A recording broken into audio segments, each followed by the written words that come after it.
제가 이게 지금 사실 두 번째 시간입니다. 두 번째 시간인데 첫 번째 시간에 뭘 했는지 기억을 전혀 못 하시는 분들이 참 많으실 거예요. 그래서 새로 마음을 먹었습니다. 아예 그냥 새롭게 시리즈를 시작한다는 마음으로 좀 해야겠다는 생각이 들었습니다. 사실 저번 시간에는요 제가 하박국의 말씀을 가지고 이야기를 했습니다. 근데 제가 말씀을 하박국을 썼지만 시대적인 상황은 오늘이나 저번 시간이나 거의 동일한 그런 시대적인 상황으로 저희가 이제 바벨론에 관해서 저희가 좀 살펴보는 그런 시간이 되겠는데요.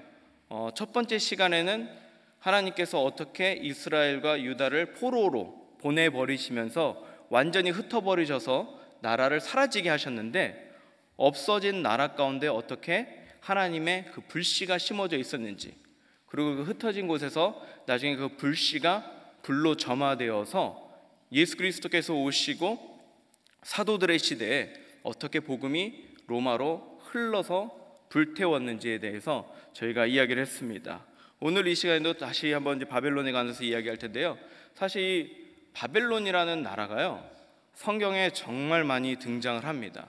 끊임없이 보는 게 이 바벨론 제국인데요. 구약에서도 책으로 따지면 13권 이상 계속 바벨론의 이야기가 나오고, 신약에서도 요한계시록 가서도 계속 나오지 않습니까? 게다가 성경에서는 정말 209절 이상이 바벨론에 관해서 이야기를 하고 있는데, 대부분은 다 부정적이고 악한 것의 상징이 바벨론으로 나오게 됩니다. 거기다가 오늘 이제 보게 될 그 예레미야 말씀에서 예레미야가 그렇게 이 바벨론 때문에 눈물로 기도하고 또 예언하던 그 나라가 바로 이 바벨론입니다. 바벨론이 무엇이기에 사실 이 성경에서는 어마어마하게 많은 비중을 차지하지만요, 구약의 역사를 봐서라도요 다른 강대국들에 비해서 실질적으로 역사적으로 차지하는 비중은 작거든요. 그런데 왜 유독 이 바벨론은 성경에서 그렇게 많이 이야기를 하는가, 거기에 대해서 우리가 좀 이야기를 하고 싶습니다. 이 고대 바벨론은 저번에 저희가 말씀드렸지만 우리가 흔히 아는 바벨탑, 그리고 함무라비 법정까지 해가지고 오래된 나라였지만, 이 바벨론이 실질적으로 이스라엘 역사에 큰 영향을 끼치는 것은 신바빌로니아 시절이 되겠습니다. 그 후가 되겠는데요, 이 신바벨론은 한때 어마어마한 부를 차지했고요, 그리고 거대한 제국을 유지했으며, 그리고 이 도시 한가운데, 사막 한가운데 어마어마하게 큰 도시를 만들었습니다. 이 영상을 잠깐 보시겠습니다. The Euphrates bisects all of Western Asia.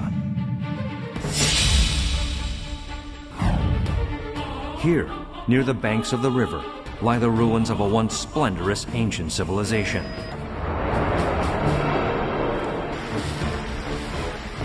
The city is surrounded by a double wall, which is 96 kilometers in total length. There is no city in the world more wonderful than Babylon.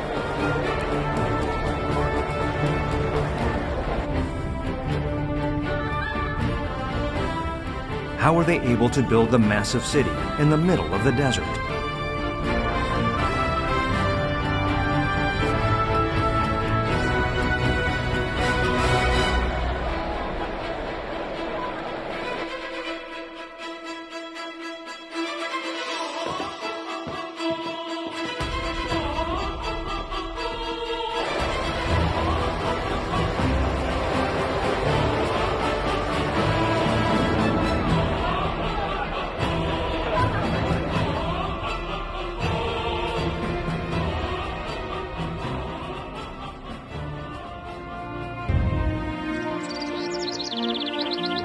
The Hanging Garden, one of the 7 wonders of the ancient world.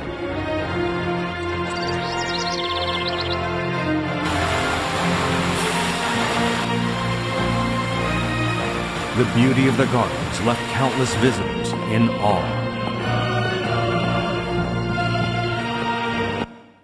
이게 현실로 존재하는 건 아닙니다. 요즘 시대가 좋아가지고 컴퓨터 그래픽으로 저렇게 그 바벨론의 영광을 재현을 했는데요. 그 역사학자 헤로도투스는 세계에서 가장 웅대한 도시라고 칭송을 했고요, 난공불락의 요새라고 이야기를 했습니다. 그 누구도 뚫을 수 없다는 것이죠.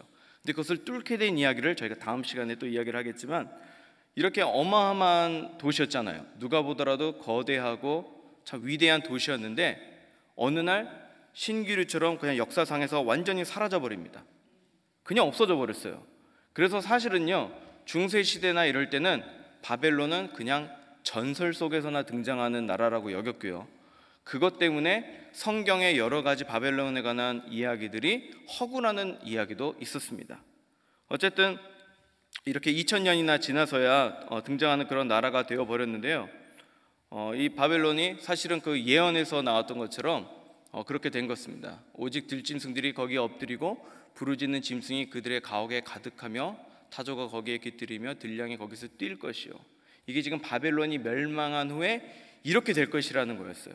근데 정말로 멸망한 후에 모래에 완전히 뒤덮여게 돼가지고 아무도 모르고 있다가 후에 1899년에 로버트 콜더베이라는 교수가 이곳을 발견하게 됩니다. 그래서 1917년까지 이제 발굴을 하게 되는데, 이곳이 어디냐? 바로 이라크 남쪽에 바그다드로부터 한 60마일 정도 떨어져 있는 그곳에서 이것을 이제 발견했다고 합니다. 결국에는 예언처럼 완전히 폐허가 되어버린 이 나라 아니겠습니까? 요한계시록에서 멸망당할 사탄의 상징으로 바벨론이 나오는데, 도대체 무엇 때문에 이렇게 바벨론이 그렇게까지 악한 존재로서 성경에 나오게 되는가? 아무래도 유대인들에게 있어서 이 바벨론은요, 그들에게 있어서 치욕적인 상처와 치욕적인 역사입니다. 무엇을 파괴했냐면요, 이스라엘을 완전히 파괴해버렸어요. 예루살렘을 완전히 파괴했습니다. 그리고 성전을 완전히 파괴했습니다. 게다가 민족들을 다 포로로 잡아갔어요. 그렇기 때문에 이 유다 민족들에게는 깊은 앙금이 남아있을 수밖에 없습니다. 마치 그 우리나라가 일본에 의해서 우리가 국권을 상실했을 때 깊은 상처로 많은 이들에게 남은 것처럼 이러한 것이라고 할 수가 있겠습니다. 그 당시에 사실은요, 그 세상의 그 패권을 지도로 볼 수도 있지만 제가 일부러 저렇게 원으로 그려왔습니다. 그때 가장 강했던 나라가 원래는 아수르였습니다. 아수르가 제일 크고 가장 강한 나라였고요, 이 아수르가 제일 강성할 때 이스라엘이 두 개로 쪼개졌잖아요. 북이스라엘은 멸망을 했습니다. 그리고 그때 바벨론은 오랫동안 힘이 없다가 다시 힘이 점점 생기기 시작할 때였고, 이집트는 항상 밑에서 강력한 힘을 가지고 있었습니다. 근데 거기에 딱 끼인 나라가 지금 어디예요? 유다예요. 이거 되게 우리나라 같지 않으세요? 이거 제가 그리면서도 되게 비슷하다 이런 느낌이 들었습니다. 완전히 끼어 있는 나라예요. 그런데 세계 정세의 판도가 바뀌기 시작합니다. 아수르가 점점 힘을 잃어가기 시작하는 대신에 바벨론은 점점 강대해지기 시작하는 거예요. 그리고 이 강대해진 시기가 사실은 굉장히 짧습니다. 그런 가운데 니느웨, 아수르의 수도 니느웨가 완전히 함락되면서 이제는 거의 힘이 없어져 버리고 바벨론과 이집트의 두 강대국이 남게 되고요, 그 사이에 또 누가 껴있어요? 유다가 또 껴있어요. 같이 이런 상황인 거예요. 지금 오늘 읽은 말씀, 또 저번 시간에 이야기했던 모든 말씀이요, 바로 이러한 컨텍스트와 이런 역사적인 배경 가운데 이루어지고 있는 상황인 것입니다. 그런데 이러한 남유다 왕국으로 따져 아주 치욕적인 시기였는데요, 이 근동 지역의 패권을 다투고 있던 이 싸움 가운데 유다가 여기서 줄을 잘 서야겠죠. 그럼 어디에 서야겠어요? 어디 모르시겠어요? 공부를 좀 하셔야 돼요. 이럴 때는 큰 게 힘이 센 겁니다. 참고로 바벨론에 이렇게 붙어야 되는 거죠. 그런데 조금 실수를 했다기보다도 하여튼 그때 좀 잘못해서 나중에 유다가 이제 크게 어렵게 됩니다. 바로 이때 등장하고 있는 선지자 중에 하나가 예레미야 선지자인데요, 오늘은 저희가 이 예레미야에 관해서 저희가 좀 깊게 좀 살펴보려고 합니다. 이 예레미야 선지자는요, 정말로 불쌍한 선지자입니다. 하나님께서 그에게 살라고 한 라이프 스타일도 힘들었지만요, 유다의 마지막 5왕을 섬겼어요. 마지막 멸망하기까지 5왕을 섬겼는데, 또 그 섬김의 시작이 어떠했는가? 섬김의 시작은요, 그 요시야 왕이 부흥운동을 해가지고 정말로 그 나라에 말씀의 회복이 일어나고 예배의 회복이 일어날 그때 하나님께서 부르셨습니다. 그러니까 사역의 시작이 어땠어요? 기가 막힌 부흥을 경험하면서 사역이 시작이 된 것입니다. 그런데 바로 그 이후부터는 하나님께서 예레미야를 통해서 계속 너희들은 멸망할 것이다, 너희들은 바벨론에 의해서 멸망할 것이다를 갖다 계속 예언하게 하세요. 그 말은 무엇입니까? 사람들한테 가고 너희들은 바벨론이 멸망시킨다는 거예요. 그러면 생각해 보십시오. 한 나라가 그냥 잘 돼가고 있는데 갑자기 누가 와가지고 이 나라는 옆에 나라가 와서 점령할 것입니다. 뭐 한국이 있는데 중국이나 일본 쪽에서 와서 점령할 것이다, 이런 말을 하면 그 사람은 어떻게 되겠습니까? 매국노가 되는 거죠. 그래서요, 예레미야는 그의 평생 동안에 왕들에게 미움받아서 막 굴에 갇히고 뭐 하여튼 고문당하고 어마어마한 미움을 받게 됩니다. 그렇기 때문에 선지자로서의 삶 자체가요 굉장히 힘들었던 사람이 바로 이 예레미야 선지자입니다. 그리고 예레미야 선지자가 제일 처음에 섬겼던 왕이 바로 이 요시야 왕, 아까 그 말씀드렸던 종교 개혁을 한 왕인데요. 이 말씀에 나오는 것처럼 그는 우상과 모든 가증한 것을 다 제거해버리고 율법의 말씀을 이루려 했다라고 하고 있습니다. 하나님의 말씀을 온전히 세우기 위해서 노력한 좋은 왕이었어요. 그런데 그럼에도 불구하고 인생에 있어서 판단을 한번 딱 잘못합니다. 지금 바벨론과 아까 말씀드렸듯이 바벨론과 이집트 사이 유대가 껴 있었는데 이제 패권 다툼을 할 때 이집트가 이제 바벨론이 아수르를 멸망시키고 나서 이제 힘이 너무 세지는 거니까 그걸 인터셉트하기 위해서 올라갑니다. 그 올라가는 도중에 무슨 이유인지 모르겠지만 이 요시야 왕이, 이 좋은 왕이 이것을 방해를 해요. 이것을 방해하게 돼가지고 어떤 일이 일어나는가? 결국은 이 이집트, 애굽이 제때에 올라가지 못하고 여기서 시간을 너무 허비하게 되고요. 그리고 이 전투에서 이 좋은 왕 요시야 왕이 죽게 됩니다. 근데 이것을 통해서 어떤 일이 이루어졌는가? 바로 이집트는 그로 인해서 결국은 멸망의 길을 걷게 됩니다. 멸망의 길을 걷게 되고요. 바벨론이 그때 이집트가 올라와서 치지 않았기 때문에 아수르도 완전히 점령할 뿐만 아니라 이제는 고대 근동 지역의 모든 지역을 패권을 장악하게 되는 그러한 일이 바로 이 요시야 왕 때 일어난 것이죠. 이 순간의 선택으로 인해서 이렇게 된 것입니다. 그러고 나서 사실 왕이 이제 계속 나오는데 시간이 없어서 저희가 이제 이걸 살펴볼 수는 없고요. 이렇게만 보시면 좋겠습니다. 요시야 이후에 요아하스하고 요아긴, 그다음에 시드기야가 마지막 왕입니다. 이 시드기야까지 지금 보시면 저기 나와 있는 모든 왕들을 지금 누구 시대에 보고 있었던 거라고요? 예레미야가 지금 이 5 왕을 지금 보고 있는 거예요. 섬기고 있는 거죠. 그러니까 5 왕이 지나갈 때 이런 일들이 일어났으니 얼마나 격동의 현장이고 힘들었겠습니까? 그래서 이제 마지막 왕까지 왔습니다. 시드기야 왕까지 왔는데 이 시드기야 왕이 11년 딱 통치를 하게 되는데 이 왕이 또 이게 자존심이 굉장히 셉니다. 지금 예레미야의 경고를 계속 무시하고 자기가 아버지 그리고 형들 때 활동했던 이 예레미야의 그 조언을 하나도 듣지 않아요. 그래가지고 왜 이렇게 경고를 무시하는가? 그러면 예레미야 38장 같이 읽어볼까요? 만군의 하나님이신 이스라엘 하나님 여호와께서 이와 같이 말씀하시되 내가 만일 바벨론의 왕의 고관들에게 항복하면 내 생명이 살겠고 이 성이 불사름을 당하지 아니하겠고 너와 내 가족이 살려니와 이렇게 지금 말씀하고 있습니다. 지금 너가 죽지 않을 거라고 지금 하고 있는데 예레미야가 이렇게 죽지 않을 방법을 말해주는 거예요. 항복만 하면 예루살렘도 함락당하지 않고 너도 살고 네 자녀도 다 산다고 했어요. 그럼에도 불구하고 그가 듣지 않는 이유가 있습니다. 38장 19절에 보면요 이렇게 말합니다. 시드기야 왕이 예레미야에게 이르되 나는 갈대아인에게 항복한 유다인을 두려워하노라. 염려하건대 갈대아인이 나를 그들의 손에 넘기면 그들이 나를 조롱할까 하노라 하는지라. 이게 무슨 말이냐면요, 자기가 항복을 하고 내가 왕으로서 바벨론에 끌려가면요 거기 이미 가 있는 유다 사람들을 자기를 갖다가 조롱할 게 두려워서 자기는 못하겠다는 거예요. 지금 본인의 자존심, 본인의 고집, 모르겠습니다. 뭐 조선시대처럼 나는 대의를 위하여 죽겠노라 뭐 이런 마음인지 정확하게 모르겠지만 아무튼 하나님의 말씀을 듣지 아니하고 그는 자기의 고집과 조롱을 두려워하다가 결국은 어떻게 되었는가?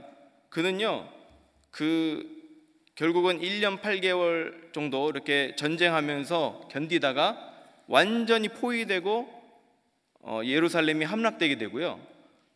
또 이 시드기야 왕은 도망가다가 잡혀서 그 두 아들의 목이 잘리게 되는 것을 보게 합니다.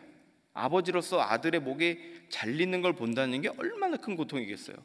그리고 잘리는 것을 마지막으로 보게 하고 그 자리에서 두 눈을 뽑아버립니다. 평생 살면서 마지막으로 본 순간이 사랑하는 아들의 목이 잘리는 것을 보고 눈이 뽑힌 겁니다. 참 너무 안타까운 것이죠. 그가 21상의 왕이 되었으니까 한 32살 정도? 그러니까 굉장히 젊을 때 이런 일을 당하게 된 것입니다. 근데 참 특이한 것은 뭐냐면요, 그 전 왕이었던 여호와긴도 바벨론으로 끌려갔는데 나중에 수십 년 후에 감옥에서 풀려나와 왕과 함께, 바벨론 왕과 함께 식사를 했다 그래요. 그리고 나라에서 주는 연금을 받았다고 이야기를 하고 있습니다. 즉 그가 하나님의 말씀에 순종해서 갔더라면 모든 사람들을 다 살릴 수 있었고 이런 끔찍한 결과를 당하지 않을 수 있었던 것이죠. 참 보면 우리나라랑 참 비슷해요. 그렇죠? 남과 북이 갈라져 있는 것뿐만 아니라 세계 강대국들이 우리를 둘러싸고 있고, 뭐 중국도 한때는 좀 약해진 듯했으나 이제는 초강국이 됐고, 러시아도 그렇고, 참 이런 상황 가운데 있는 우리나라가 참 다시 한번 보게 됩니다. 그러면서 또 느끼는 게 뭐냐면요, 정말로 이 리더십의 결정 하나가 민족을 좌우한다는 것을 자꾸 보게 됩니다. 하나님의 말씀을 듣고 순종하며 나아가는 그 리더십이 아닌 경우에 어떠한 일이 생기는지를 우리가 보게 됩니다. 그렇게 돼서 된 결과가 어떻게 되는가? 이렇게 이스라엘이 불타버립니다. 완전히 폐허가 돼버리고 성전에 있는 기물들은 이제 다 뺏기게 돼요. 다 뺏기게 되는 이러한 일들이 일어납니다. 그런데 지금요, 이렇게 전쟁이 나서 이렇게 전쟁에 지게 되면요, 그 당시에는 그 전쟁사를 보니까 왕이 군인들에게 3일 내지 5일 동안을 약탈하도록 허락하는 것이 예전에 있었습니다. 로마 시대뿐만 아니라 그전에는 다 있었더라고요. 그러면 어떻게 되겠습니까? 3일 동안 내 마음대로 약탈을 하게 해준다 그러면 어떤 일이 이스라엘에 일어났겠어요?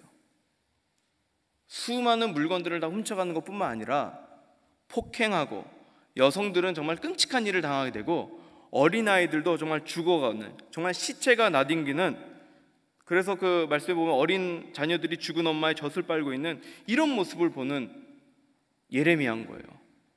만약 그런 모습을 예레미야가 보고 있다면 그의 심정이 어떻겠습니까? 정말로 눈물로 기도할 수밖에 없는 게 그의 심정인 것이죠. 그렇기 때문에 그가 이렇게 말합니다. 한번 같이 읽을게요. 내 눈이 눈물에 상하며 내 창자가 끊어지며 내 간이 땅에 쏟아졌으니 이는 내 딸 내 백성이 패망하여 어린 자녀와 젖 먹는 아이들이 성읍 길거리에 기절함이로다.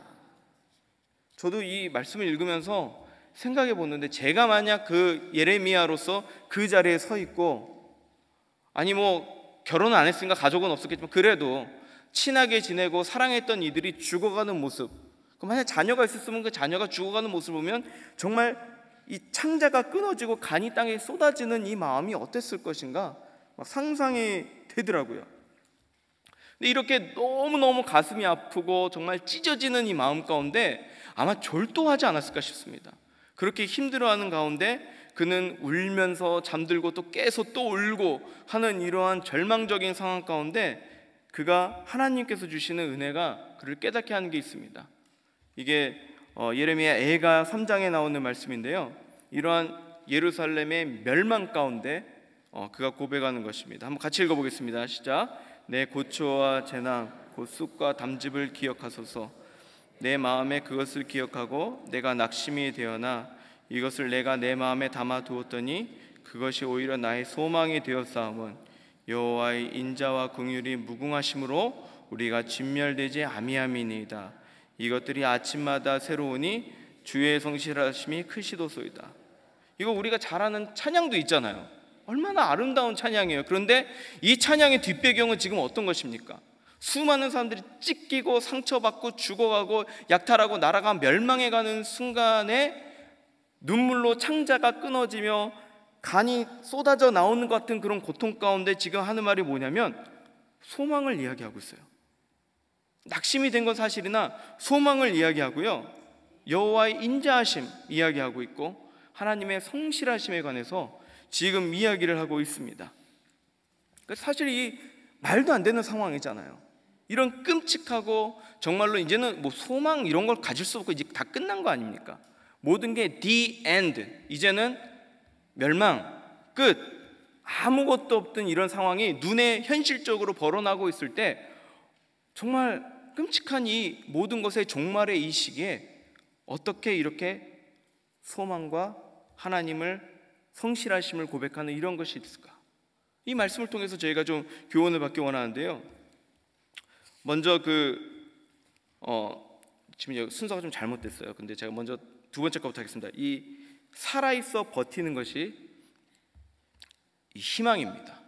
이게 무슨 말이냐면요, 지금요 이렇게 고백합니다. 이 정말로 간이 다 쓰러져 나오는 이런 고통 가운데 그가 고백하는 것이 뭐냐면요, 지금 우리가 진멸되지 아니했던, 우리가 완전히 다 죽지 않은 것 자체가 지금 소망이라고 지금 고백하고 있습니다. 지금 살아있는 것 자체가 지금 뭐라는 거예요? 소망이라는 거예요. 살아있어서 버티는 것 자체가 지금 희망이라고 지금 이야기하고 있는 것입니다. 제가 이 말씀을 묵상하면서요, 그것이 생각이 나더라고요. 그 가족과 함께 우리 킹스 캐년에 갔을 때 거기 가면 이게 뭐라 그러죠? Great Sequoia Tree 맞죠?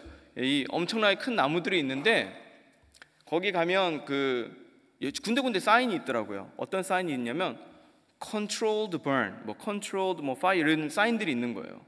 그러면서 온 동네가 저렇게 뿌옇게 연기에 뒤엎여 있는데 그게 무엇인가 봤더니 이 어마어마하게 큰 나무가 보통 나이가 많으면 2000년이 넘습니다. 그러니까 예수님 태어나실 때 씨가 떨어졌는데 지금 저렇게 커버린 거예요. 이해 가세요? 100세 자랑하시면 안 됩니다. 2000년 2300년 2500년의 그 장구한 세월을 견디면서 저 자리에 서 있는데요, 많은 나무들의 밑둥을 보면요 시커먼 다 타 있습니다. 그러니까 그 2000여 년의 세월을 오면서 이 캘리포니아 와일드 파이어가 이들 갖다 덮칠 때마다 다 살아남았다는 거 아니에요. 근데 또 기가 막히게 한 게 뭔지 아세요?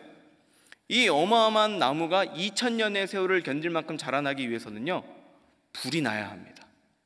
불이 나가지고요 이 나무 밑에 있는 여러 가지 잔 가지들과 또 여러 가지 이끼들과 이런 것들을, 낙엽들을 다 태워버려 줘야지만 깨끗하게 되면서 나무가 자라날 수 있게 된다는 거예요. 즉 이 나무가 2000년의 세월을 견디면서 이렇게 장구하고 든든하게 서기 위해서는 불이 이들을 갖다가 덮어야 되고 고통이 이들을 덮어서 이 나무가 이 불을 견뎌내야지만 이 세월을 견디고 자라날 수 있다는 것입니다. 자연의 법칙만 보더라도요 살아있는 모든 것들은 견뎌야지만 그것이 계속 성장할 수 있다는 것입니다. 사계절이 있잖아요. 사계절이 있는데 봄이 있고 여름이 있고 가을이 있고 겨울이 있습니다. 물론 우리가 캘리포니아 살기 때문에 지금 이 정도 추위에도 우리는 벌벌벌 떨면서 오리털 파카를 입어야지만 이 마음이 훈훈해지는 이런 동부에서 오신 분들은 막 기가 막혀하는 이런 상황이 있지만 춥잖아요. 사실 저희들은 본인들의 상황을 이해 못하는 것뿐이지 저도 이제 서부 사람 다 된 것 같습니다. 봄, 여름, 가을, 겨울인데 봄은 어떤 시즌입니까? 봄은 꽃을 피우는 시즌이잖아요. 여름은 무성하게 자라는 시즌이고 가을은 무엇이 있습니까? 열매를 맺는 시즌이고 겨울에는 어떻게 되는 거예요? 참고 견디는 시즌인 것입니다. 하나님께서 창조하신 이 대자연 가운데도요 씨가 뿌려지고 잎이 나고 꽃을 피고 자라나고 열매 맺고 다 떨어지고 추운 겨울을 견뎌야 하는 이러한 자연의 원리가 하나님께서 분명히 넣어 놓으셨습니다. 하나님이 이 지어주신 이 모든 생명체는요 견뎌내기 때문에 사실 존재를 하는 거예요. 비바람과 추위와 이 모든 것을 견뎌내기 때문에 있는 것입니다. 우리들은 어떻습니까? 하나님이 지으신 창조물들이잖아요. 우리 또한 우리 삶 가운데 깊은 영적인 겨울이 다가올 때, 수많은 얼음이 다가올 때 이것을 갖다가 그냥 관두고 끝이다, the end라고 하는 것이 아니라 이 겨울을 견뎌내야 하는 거예요. 우리도 견뎌내야 하는 것입니다. 견뎌내는 자들은 살아나는 거예요. 그런데요, 예레미야는 어떻게 이 끔찍하고 말도 안 되고 간이 쓰러져 나가고 창자가 끊어지는 이 고통을 어떻게 견뎌야 되는가에 대해서 이야기를 해주고 있습니다. 무엇이냐면요, 무궁하신 여호와의 인자와 궁유를 알아야 된다는 것입니다. 22절에 보면요, 이렇게 되어 있습니다. 여호와의 인자와 궁율이 무궁하심으로 우리가 진멸되지 아니함이나이다. 여기 지금 뭐라고 되어 있냐면요, 인자와 궁율이 어떻다고요? 무궁하다고 지금 이야기를 하고 있습니다. 이 인자와 궁율이 무궁하시다 해서 이 인자는요, 영어로는 그 steadfast love잖아요. 이 steadfast love인데, 이 steadfast love는 무엇을 말하는가? 신실하신 사랑, 절대 끊어지지 않는 사랑, 우리가 굉장히 잘 아는 단어로 헤세드의 사랑을 이야기하고 있습니다. 지금 인자와 궁율, 하나님의 이 헤세드의 사랑과 이 궁율, 이 컴패션이 무궁하다고 지금 이야기하고 있는 거예요. 이것은요, 정말로 불가능한 고백입니다. 이거는 어떻게 이러한 고백이 나올 수가 있겠습니까? 하나님의 인자가, 이 헤세드, 끊어지지 않는 이 정말 하나님의 절절하고 이 뜨거운 이 사랑이 무궁하다는 지금 이 고백이 이 어려움 가운데 지금 나오는 것입니다. 그런데 그는요, 무궁하다고 이것을 고백하면서 지금 선포하고 있는 거예요. 선포하고 있는 것입니다. 인생의 끝이 안 보이십니까? 겨울 가운데 도저히 헤어나올 가능성이 없고 이젠 the end, 라이프뿐만 아니라 우리 가정도 그렇고 모든 게 다 끝나버린 것 같은 상황이다. 그럴 때는요, 선포하셔야 되는 겁니다. 지금요, 상황을 보고 이해를 하고 이거 말하는 게 아니잖아요.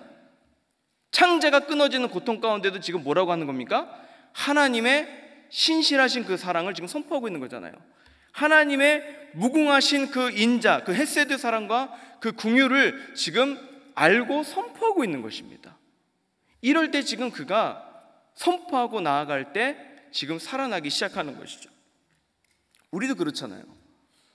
지금 엘세를 우리가 정말로 은혜 가운데, 정말로 이 천여분의 우리 성도님들이 다 와가지고 정말 은혜로 기도하는데, 엘세 하실 때 몸이 막 기쁘세요? 아멘? 아멘 안 하셨어요? 엘세 할 때 피곤하세요? 아멘? 아멘 있던 거 같아요. 솔직하게 말해보세요. 엘세 할 때 좀 피곤하시잖아요. 이렇게 하면 저만 피곤한 사람이 되는 건데, 몸은 좀 피곤해요. 사실 몸은 피곤한데 하나님 앞에 무릎 꿇고 간구하면서 은혜를 사모할 때 하나님께서 우리를 채워주는 것을 경험하지 않으십니까? 근데 왜 나와서 기도하시는 거예요? 믿기 때문에 아니에요? 내 상황과 현실에 상관없잖아요. 지금 당장 가정에 어려움이 있을 수도 있고 비즈니스에 어려움이 있을 수도 있지만 지금 어떻게 하는 겁니까? 믿음으로 이 엘세에 하나님이 불을 지펴줄 것을 믿고 선포하면서 새벽에 발걸음을 옮기신 거잖아요. 그래서 나 온 거잖아요. 그랬더니 하나님께서 몸은 피곤할 수도 있지만 메말라져 가는 그 육신에 하나님의 은혜를 부어주시는 것 아니겠습니까? 저는요, 제가 신학교 다닐 때 한 흑인 목사님의 그 예화가 잊혀지지가 않아요. 그분이 이제 예화를 설명하시면서 하나님 안에서 영적으로 바로 서야 되는 건지 설명해 주시는데, 크게 이렇게 서가지고 오뚜기처럼 생겨가지고 여자들 막 때리고 이렇게 하는 그런 그 펀칭 오뚜기라 그래야 되나요? 혹시 그런 거 아세요? 툭 치면요 다시 확 올라옵니다. 그걸 막 때리고 이제 운동하는 거예요. 그거에 대해서 이제 설명해 주시면서 그러는 겁니다. 빵 때려갖고 샥 넘어갔는데 이게 밑에 바닥에요 아무것도 없으면요 그냥 썰어져 버립니다. 그런데 이 밑에 바닥에 물이나 모래를 넣으면 어떻게 되죠? 어릴 때 오뚜기 안 가져 보셨어요? 굉장히 아주 공부만 하면서 하신 것 같은데, 그 펀칭백의 바람에 바닥에다가 모래를 넣거나 물을 넣었을 경우 빵 때리면 어떻게 돼요? 다시 올라온다는 거예요. 이해 가시죠? 빵 때리면 다시 올라온다는 것입니다. 그런데 거기를 갖다가 다 비워내버리면 빵 때리면 쓰러지는 거죠. 완전히 비워져 버리고 아무것도 없는 그런 total emptiness 있는 그런 상황 가운데 하나님께 간구하고 기도하면 하나님께서 그 은혜를 한 방울씩 한 방울씩 그 펀칭백 안에다가 흘려 넣어 주신다는 거예요. 너무너무나 힘들고 어려운 상황 가운데 아무것도 못한 상황 가운데 간구하는데 막 무리마다 덮음같이 부어주시는 은혜가 있을 때도 있지만 전혀 그러한 느낌이 하나도 안 들고 전혀 내 삶 가운데 변화가 없어 보이는 그런 느낌일지라도 절망일지라도 내가 선포하며 하나님의 신실하신 그 헤세드 사랑을 믿고 나아갈 때 하나님께서 그 사랑과 은혜를 부어주신다는 거예요. 눈에 보이지 않아도 엘세를 나오면서 매일매일 무릎을 꿇으며 말씀을 읽으며, 이제 성경 통독도 하잖아요. 말씀을 읽으며 나도 모르게 젖어가는 하나님의 은혜를 경험하다 보면 어떤 일이 일어납니까? 그 펀칭백 안에 물이 가득 차게 되는 것이고, 그때부터는 아무리 때려도, 사단의 세력이 아무리 우리를 때려도 다시 능히 펑 치면 윙 하고 올라오고, 이쪽으로 빵 때리면 왕 하고 올라오는 이러한 믿음의 맷집이 생긴다는 거예요. 저는요, 이 예레미야가 얼마나 고생스러웠어요. 그저 매국노란 소리 듣고 막 사람들한테 비난당하고, 그리고 뭐 왕들이 막 싫어하면 이거 뭐 다 본 거 아닙니까? 나라의 지도자까지 싫어하는 그런 수많은 고난을 겪으면서도 그는 하나님의 신실하시고 끊임없는 그 헤세드 사랑을 온전히 알았기 때문에 그는 이런 창자가 끊어지는 순간에도 고백하고 선포하는 거예요. 왜? 이렇게 고백하고 선포할 때 하나님께서는 내 심령에 하나님의 은혜의 단비를 부어주심을 믿기 때문입니다. 이렇기 때문에 견디는 거예요. 어떻게 견디냐고요? 견딜 수 있는 이유는요, 바로 선포하고 나아갈 때 나도 모르게 흘려주시는 하나님의 은혜가 우리 삶을 덮기 때문에 우리는 오늘도 예레미야처럼 끔찍한 이 상황 가운데 아침마다 새롭고 늘 새로우니 주의 성실함이 크시다고 이렇게 고백할 수 있는 것입니다. 그리고 세 번째로, 어떻게 해야지만 우리가 견뎌낼 수가 있는가? 바로 하나님의 말씀을 믿고 신뢰해야 합니다. 지금요, 예레미야는요 분명히 멸망에 관해서 수도 없이 이야기했습니다. 그렇죠? 멸망할 것이다 수도 없이 이야기했는데요, 지금 멸망만 이야기한 게 아닙니다. 회복도 이야기했어요. 하나님 분명히 예레미야에게 심판과 회복을 이야기했습니다. 그런데요, 이러한 상황이 쭉 흘러가고 이런 끔찍하고 어마어마한 일이 내 삶에 딱 다가오면요, 뭐부터 보여요? 심판만 보이는 거예요. 회복의 메시지는 어느덧 잊어버리게 되는 게 인간의 본성입니다. 그리고 예레미야 25장 한번 같이 읽어보겠습니다. 여호와의 말씀이니라 70년이 끝나면 내가 바벨론의 왕과 그의 나라와 갈대인의 땅을 그 죄악으로 말미암아 벌하여 영원히 폐허가 되게 하되. 지금 뭐라고 말씀하세요? 물론 심판이 있지만 그 심판은 끝이 있습니까 없습니까? 있다는 겁니다. 70년이 끝나면 끝이라는 거예요. 제가 저번 시간에 동굴에 들어갔다가 길을 잃어버렸던 군인에 관한 이야기를 잠깐 해드린 적이 있어요. 기억 안 나신 분들은 처음 듣는 것처럼 들으시면 돼요. 한 군인이 요세미티에서 굴을 들어갔다가 길을 잃어버려갖고 이제 3일 만에 발견됐더니 정신이 거의 분열된 상태로 발견이 되었다고 합니다. 동굴에 들어가서 아무것도 모르는 곳으로 걸어가다 보면요, 사람은요 미치게 되는 거예요. 왜 미칩니까? 끝도 없는 어둠이기 때문입니다. 끝도 없는 절망 가운데 들어가기 때문입니다. 하지만 만약 그 군인이 내가 들어간 그 동굴이 아니라 어두운 터널이었다면, 한참을 가서 끝이 나오는 터널이었다면 미쳤겠습니까? 아니에요. 제가 몇 년 전에 한국에 들어가서 보니까 이제는 한국이 고속도로를 뚫을 때다가 터널을 뚫어버리더라고요. 터널을 뚫어서 쫙 하이웨이를 달리는데요, 정말 끝도 없더라고요. 한 5분, 6분을 지나도 끝이 안 나오는 거예요. 근데 순간 이상하게 불안한 마음이 드는 거예요. 이 길의 끝은 있는가? 그런데 그 터널에는 끝이 있습니까 없습니까? 있으니까 제가 마음껏 달리죠. 끝이 있을지 없을지 확신이 없으면 마음껏 달리다가 꽝 박으면 큰일 나지 않습니까? 그 어두운 터널에서도 내가 속력껏 달릴 수 있는 이유는요, 끝이 있음을 분명히 알기 때문입니다. 지금요, 하나님께서는 끝이 있음을 말씀해 주고 있고 지금 이 하나님의 말씀을 신뢰하고 있습니다. 예레미야는 지금 신뢰하고 있는 거예요. 폐허가 되게 한다는 그 하나님의 말씀, 그 회복의 말씀을 믿고 있는 것입니다. 근데 지금요, 이 예레미야가 있는 이 현장에 지금 예루살렘이 다 막 불타버리고 막 그러한 어마어마한 끔찍한 이 모든 일들이 일어나고 있는 이 순간에 저 멀리 아까 우리가 영상에서 봤듯이 정말로 아름답고 막 그 당시에 말도 안 되는 그런 공중에 정원이 있고 어마어마하게 화려한 그 성에 누가 있었는가? 에스겔이 있었어요. 그 에스겔은 그 화려한 그 바벨론에서 환상을 보게 됩니다. 지금 한 곳에서는 막 멸망이 이루어지고 있고 예레미야는 눈물을 흘리면서 지금 쓰러져 있는 이 상황 가운데 지금 에스겔은 완전히 다른 곳에서 지금 환상을 보는 거예요. 그 환상이 무엇인가? 바로 우리가 너무나 잘 아는 바로 이 마른 뼈 환상입니다. 우리 함께 같이 읽어보겠습니다. 그가 내게 이르시되 인자야 이 뼈들이 능히 설 수 있겠느냐 하시기로 내가 대답하되 하시나이다. 또 내게 이르시되 너는 이 모든 뼈에게 대언하 이르기를 마른 뼈들아 여호와의 말씀을 들을지어다. 주 여호와께서 이 뼈들에게 이같이 말씀하시기를 내가 생기를 너희에게 들어가게 하리니 너희가 살아나리라. 지금 이 바벨론에 있는 사람들도 알았을 거 아니에요. 유다 사람들도 내가 포로가 되어서 살고 있지만 지금 예루살렘을 침공하러 갔고 1년 넘게 지금 둘러싸고 전쟁하고 있다는 소문도 들었을 것이고 이제는 완전히 폐허가 될 거라는 그런 소문을 듣고 에스겔도 울지 않았겠습니까? 눈물을 흘렸겠죠. 그 먼 곳에서. 그런데 동일하게 지금 하나님께서 무엇을 주시는 거예요? 약속을 해주시는 거예요.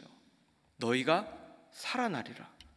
메마른 뼈 같은 지금 우리 유다고 메마른 뼈 같은 이스라엘이지만 너희가 지금 살아난다는 하나님께서 약속을 해주시고 계신 것입니다. 이것만 해주시는 게 아니에요.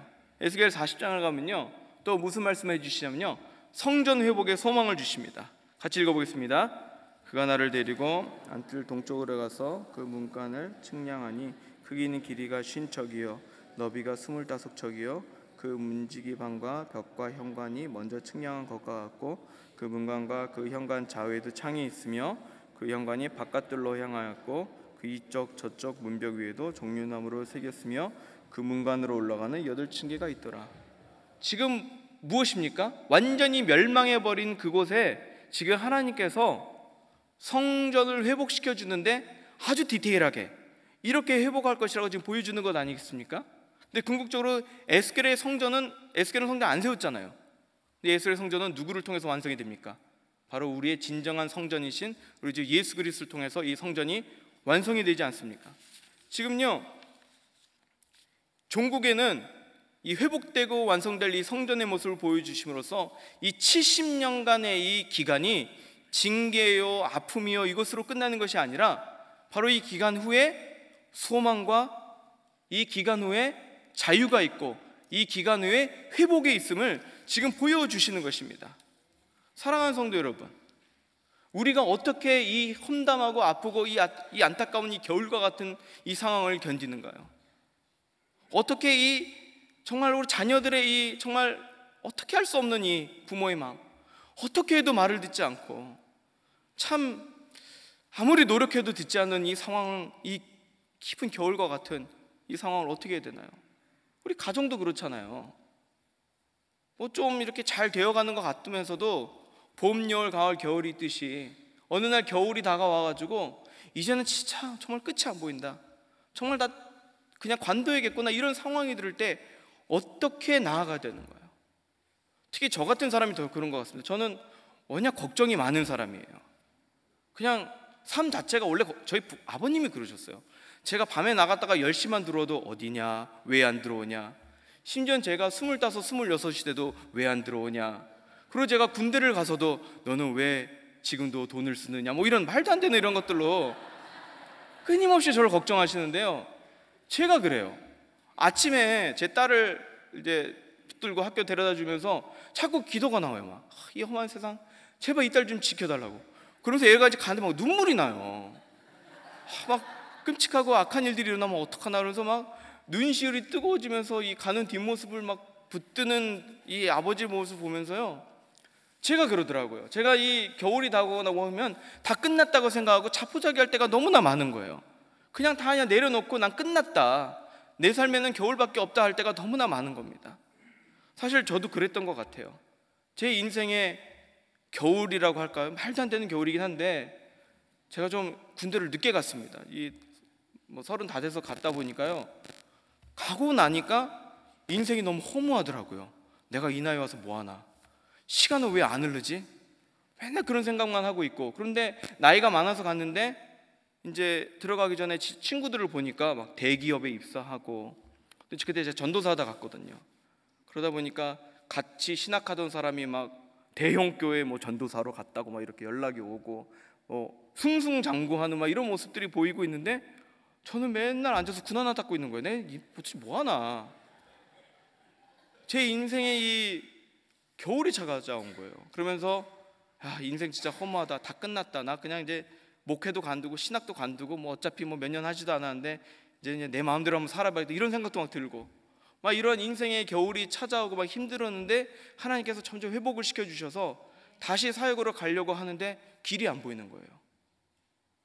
미국을 다시 돌아가고 싶은데 쉽지가 않고, 한국에 남아있어야 될까 하는데 쉽지가 않고, 하지만 내 상황이 너무 초라한 거예요.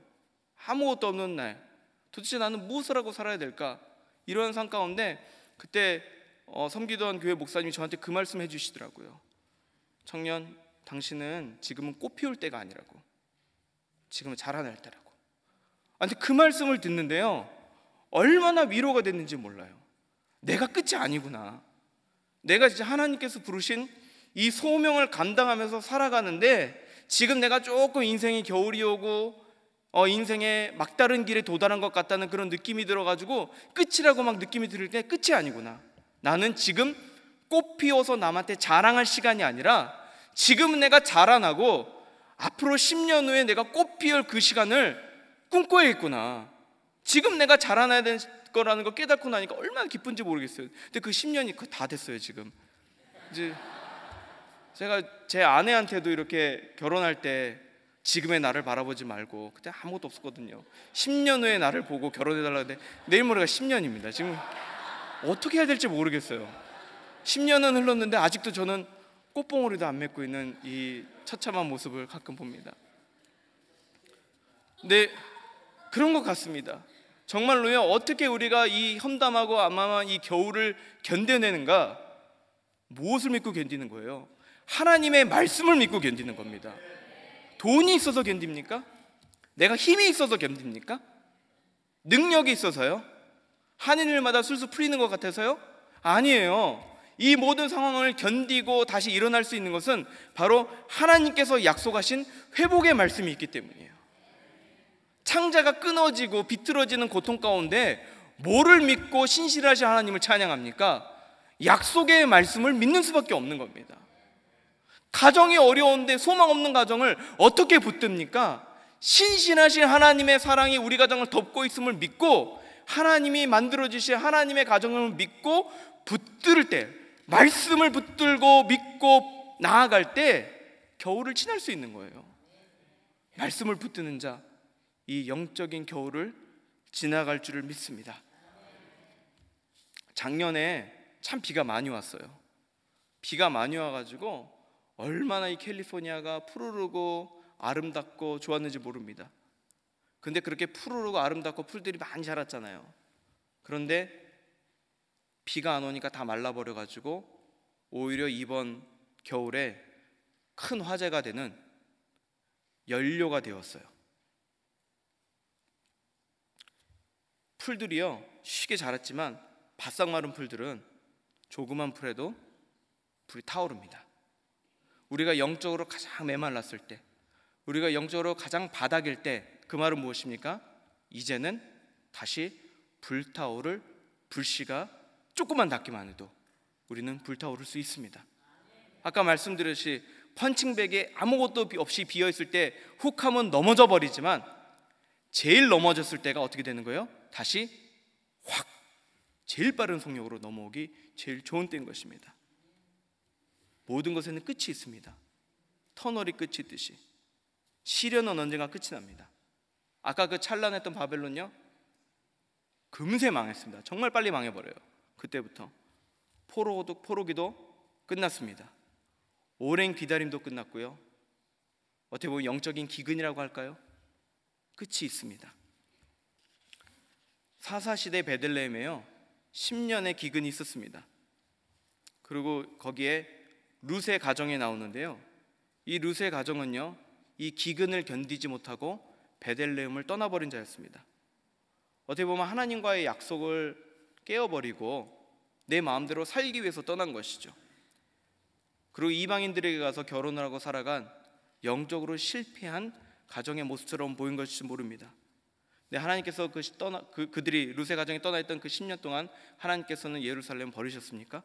아닙니다. 거기에 회복을 주십니다.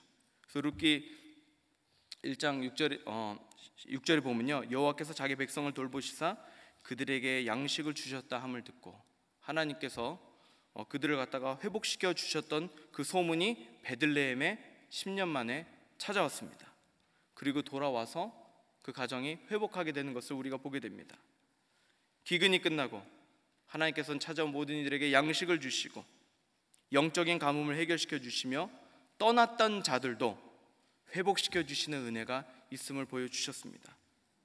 이 베들레헴이요 포로기 시작부터 400년이 넘는 그 기간이요 가뭄이 됩니다. 영적인 가뭄이 되고요 영적인 기근이 일어납니다. 그런데 이 베들레헴의 기근을 누가 해결해 주셨습니까? 바로 이 기근에 예수님께서 생명의 떡으로 오셔서 영적인 기근과 영적인 고갈 상태에 있던 그 땅에 생명으로 오셔서 생명의 떡으로 오셔서 구원을 주셨습니다. 한번 같이 읽어보겠습니다. 요한복음 6장 35절입니다. 예수께서 이르시되 생명의 떡이니 내게 오는 자는 결코 줄이지 아니할 터이요 나를 믿는 자는 영원히 목마르지 아니하리라. 그렇습니다. 하나님께서는요 약속해 주셨어요. 우리에게 생명의 떡이라고 말씀해 주셨고요 우리를 목마르지 않게 하겠다고 약속해 주셨습니다. 이것은 하나님께서 우리에게 주신 약속의 말씀입니다. 우리가 영적인 겨울을 들어가고 힘들 때마다 이 약속의 말씀을 의지하여 견디는 우리 성도인 되시기를 소원합니다. 불이 일어날 것입니다. 좋은 불이면 좋지만 나쁜 불도 있어요. 우리를 태우는 나쁜 불이 있을 때 우리의 심령을 타오르게 하는, 정말 우리 심령을 바삭바삭 마르게 하는 그런 불이 있을 때 기억하십시오. 요세미티의 그 장관 나무들은 2000년의 세월을 불을 견디면서 더 든든하게 자라났다는 것을 우리 성도님께서 말씀에 의지하여 오늘도 메마른 가운데 무릎 꿇고 메마른 가운데 말씀 읽으면서 한 방울 한 방울 주시는 그 하나님의 은혜를 내 마음에 채워갈 때 하나님께서는 다시 그 사탄의 세력이 우리를 때려도 일어나게 하는 그 은혜를 주실 줄 믿습니다.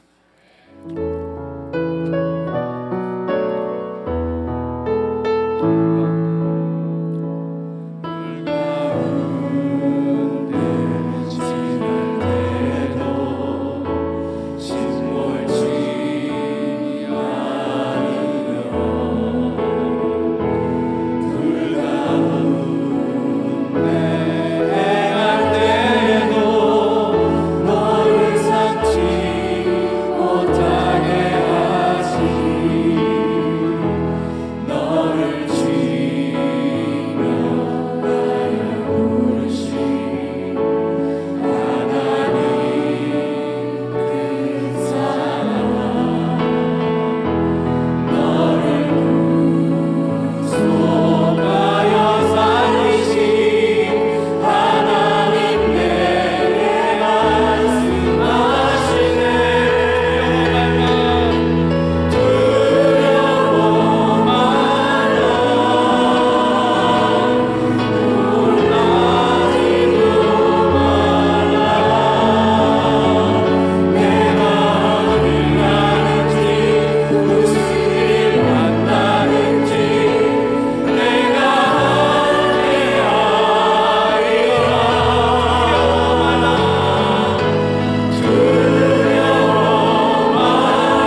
기적인 겨울에 바싹 말라버려 원합니다. 하나님, 이 올해 2018년도 우리가 리그나잇을 주제로 다시 한번 주 앞에 나아갑니다. 피상적인